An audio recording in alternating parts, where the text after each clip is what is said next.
Okay, so here you are, you're shopping along, you're adding this to your cart, and then you want to go to proceed to checkout.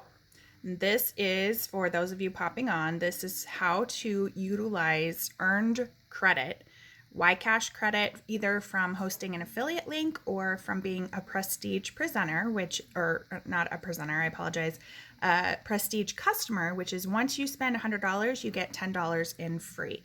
So you will need to log into your account and it'll say, hi, whatever, your name up here.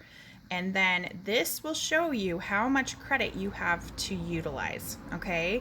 It has to be a full priced item, so it can't be something that's on sale, and it can't be applied to our monthly kudos, which are our specials, because those are already discounted.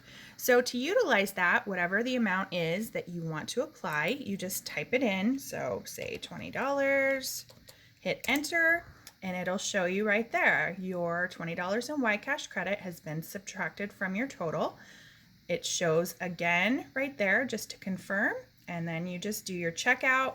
Make sure it's attached to a party so that whoever else is hosting an affiliate can get freebies like this as well. And if you're ready to host yourself and get some more freebies, let me know. We'll get you hooked up.